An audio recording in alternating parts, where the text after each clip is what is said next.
अस्सलाम वालेकुम। आपका मेज़बान जवेद जानी आपकी किस्मत फिर दोबारा हाजिर हो गया। आज मैं जा रहा साहिवाल का मेरा टूर है जी, मोहम्मद अली खिजल और पंजाबी सेब वाले को। आप देख रहे हैं पंजाबी साइकिल। जिन्हें चैनल सब्सक्राइब नहीं किया सब्सक्राइब कर लो, बेल आइकन को दबा लो। ये मैं अभी मैं स्टेशन पे इंशाल्लाह मैं हुण जा रहा जी, थल्ले लै रहा स्टेशन पे खड़ा जी। तो मुलाकात होगी उन्होंने इंशाल्लाह, उत्थे जान करीब मुलाकात होगी इंशाल्लाह। अस्सलाम वालेकुम। आपका मेज़बान आपका मेज़बान जवेद जानी आपकी खिदमत में दोबारा हाजिर हो गया जी। मैं चलिया सी गैमरू, मेरे ना रहना, मैं गैमरू चलिया सी जी।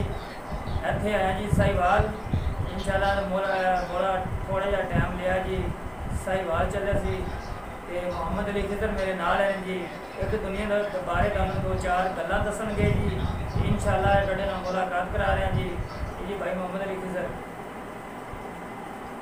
अस्सलाम वालेकुम वरहमतुल्लाहि वबरकातुहू। सजनों वीडियो मित्रों की हाल चाल है। उम्मीद है कि सैयद रसो तंदुरुस्त हो, खुशबाश हो, हंसते हो, अपने रंग नाल अपनी खूबसूरत जिंदगी बसर कर रहे हो। मैं थोड़ा दोस्त मोहम्मद अली खिजर भाई जवेद जानी जिहड़े ने पंजाबी साइकिल के मालिक जनाब। पंजाबी साइकिल चैनल का नाम है और ये उस साइकिल के मालिक ने जवेद जानी साहब। और काफ़ी दिनों तो ये जनाब मेरे मुसलसल रबते जान के और इन्हों का शौक आ गया ख्याल टीवी पंजाबी वसेब चैनल से मैं भी जनाब जाके भाई मोहम्मद अली खिजर के नाल मुलाकात करनी है। तो भाई मोहम्मद अली खिजर कोई खलाई मखलूक थोड़ी है, इस ज़मीन पर रहने वाला बंदा है।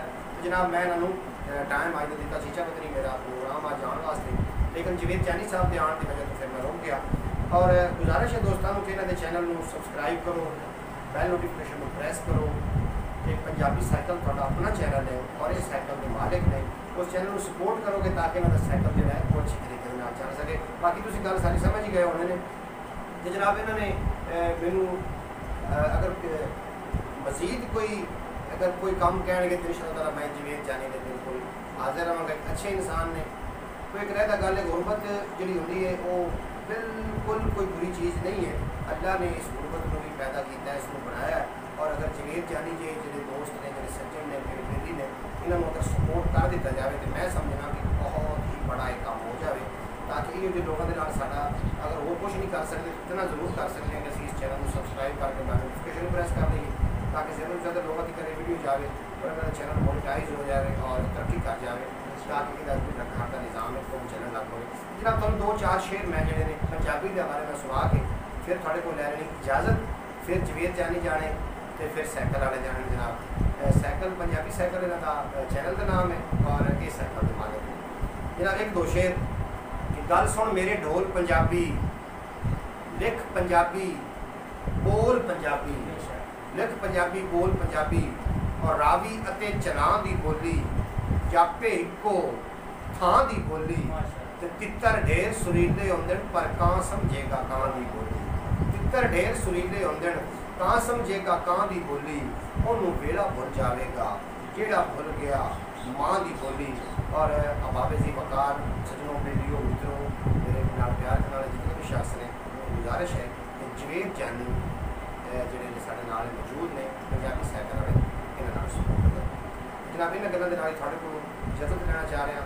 थोड़ा दोस्त भाई मोहम्मद अली खिजर इजाजत मिलते हैं फिर किसी ख्याल टीवी। अक्सर मैं 1:30 के रोजाना ऑनलाइन आके गलबात करने रूहानी हवाले के नाल और पंजाबी वसेब के 2:30 ऐसी ऑनलाइन होते हैं। जनाब वो चैनल भी विजिट कर लेना और जवेद जानी भाई नाल मोहम्मद अली एक और मेरा मसला है जी कि ना जो नज़ला इंतकाम हो जाता है थोड़े बारे दस जी मेहरबानी होगी थोड़ी जी। अच्छा जो है आजकल कोरोना का मसला चल रहा है कि कोरोना की वजह तो लोग काफ़ी परेशान ने और अगर लोगों को नज़ला जुकाम की बीमारी का हक हो जाए तो लोग और परेशान हो जाते हैं कि शायद साढ़े नाल कोई मसला बन गया है कोरोना के हवाले के नाल, क्योंकि हर बंदे दिमाग से इमेज बन चुकी है। तो जनाब अगर कोई नज़ले जुकाम का मसला लाक होता है थोड़े नाल, अल्लाह ना करे इस तरीके हो तो जो रूहानी इलाज है वो भी थोड़े शेयर कर रहे हैं।